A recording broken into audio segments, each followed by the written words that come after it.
Nous allons continuer. Ici, on dit Abraham saisit son fils. Quand il est arrivé dans ce lieu que le Seigneur lui avait indiqué, il a voulu réellement sacrifier son fils. La Bible nous dit ici, il y a l'ange du Seigneur qui appela Abraham du ciel. Abraham, Abraham. Oui, il répondit. Abraham dit, j'écoute. Le Seigneur reprit, épargne l'enfant, ne lui fais aucun mal. Je sais maintenant que tu respectes mon autorité. Tu ne m'as pas refusé ton fils unique. Abraham aperçut alors un bélier retenu par les cornes dans un buisson. Il alla le prendre et l'offrir en sacrifice à la place de son fils. Le Seigneur dit, Abraham, Abraham, ne fais aucun mal à l'enfant.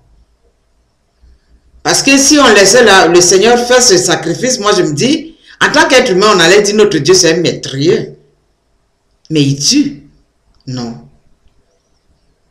Mais il a voulu voir comment son ami Abraham pouvait aller jusqu'au bout. Il a dit, Abraham, ne fais aucun mal à l'enfant. Maintenant, j'ai vu que je peux compter sur toi. Abraham, c'est une créature comme nous. Abraham n'est pas un Superman. À cette époque-là, moi je dis même que c'était trop difficile pour lui. Nous, aujourd'hui, on a la possibilité de dire oui ou non. On a la possibilité de comprendre. Parce que Jésus est venu tout nous dire. Abraham, à ce temps-là, Jésus, le Christ n'était pas encore venu pour lui. Hein. Mais il a dit à Dieu, je vais le faire. Si dans le temps d'Abraham, il connaissait seulement la voix de Dieu, nous, on a Dieu notre Père, on a le Fils, on a le Saint-Esprit. Nous sommes vraiment une race privilégiée. Mais nous avons encore des difficultés de pouvoir dire oui à Dieu. Parce que tout simplement, la vie nous pèse. Ça nous tire vers le bas.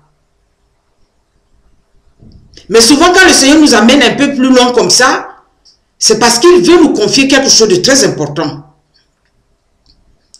Abraham, s'il est devenu notre père dans la foi aujourd'hui, c'est parce qu'il a fait des sacrifices, c'est parce qu'il a obéi. Mais même nous, enfants que nous avons à la maison, nous avons souvent des enfants très très rebelles. Souvent, là, ça ne passe pas du tout ce dialogue-là. Mais quand on a un enfant qui est tout le temps attentif, dès que vous lui dites de faire quelque chose, cet enfant va faire, même si ça ne lui plaît pas, il va faire, notre cœur se penche très souvent à cet enfant. On dit, oh, mon fils là, ou bien ma fille là, je l'aime beaucoup parce qu'il m'obéit. C'est cette même relation que Dieu a avec nous. Hein. Il ne faut pas s'y tromper, Dieu est notre Père. Hein. Alors il a dit maintenant à Abraham, maintenant je sais que tu m'obéis. Je sais que je peux compter sur toi. Ce que je gardais caché, je peux maintenant te le révéler. Alors c'est là maintenant, Abraham a eu vraiment, il a trouvé grâce aux yeux de Dieu. On nous dit encore une deuxième fois, l'ange du ciel appelait Abraham. Abraham une seconde fois et lui dit, le Seigneur déclare ceci, parce que tu agis ainsi et que tu ne m'as pas refusé ton fils unique, aussi vrai que je suis Dieu, je le jure, de te bénir et de rendre ta descendance aussi nombreux que les étoiles dans le ciel et les grains de sable au bord de la mer. Tes descendants s'empareront des cités de leurs ennemis, et à travers eux je bénirai toutes les nations de la terre, parce que tu as obéi. Regardez cette grande bénédiction que notre Père a eue. Si aujourd'hui nous confessons que Dieu est notre Père, c'est à travers Abraham. Dans la foi, nous savons que Dieu est notre Père. Il dit, je vais rendre ta descendance nombreux.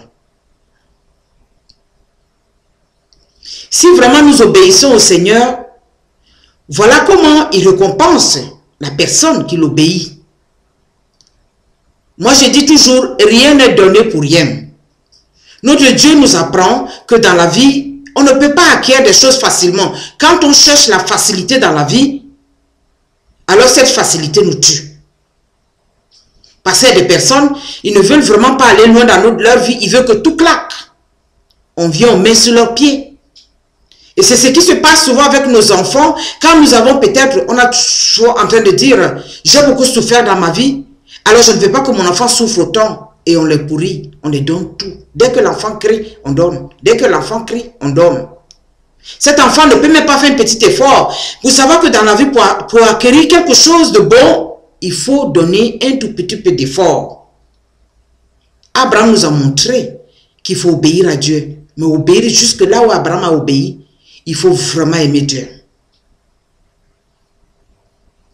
Dans notre petite vie, dans notre petitesse, le Seigneur nous appelle aussi. Là, Abraham avait une grande mission. Mais nous aussi, nous avons une mission. Chaque chrétien baptisé a une mission. Chaque homme qui est né dans ce monde n'est pas venu à hasard. Souvent, nous disons, oh, j'ai fait cet enfant par hasard, j'ai fait cet enfant comme ça. Non. Dieu a voulu que cet enfant soit là. Donc, il a une mission. Il faudrait seulement aider cette personne à retrouver son vrai chemin. Abraham a trouvé son chemin en obéissant à Dieu. Quand nous allons dans les actes des apôtres, nous voyons Corneille. Il n'était pas vraiment quelqu'un un chrétien, mais il s'est converti.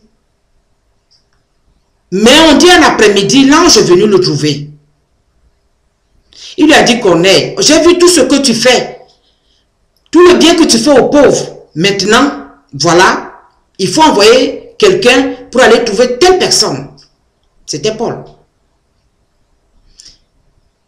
Pour aller le trouver, et il va venir vous parler. Il habite dans tel endroit. Au même moment, Pierre était sur le...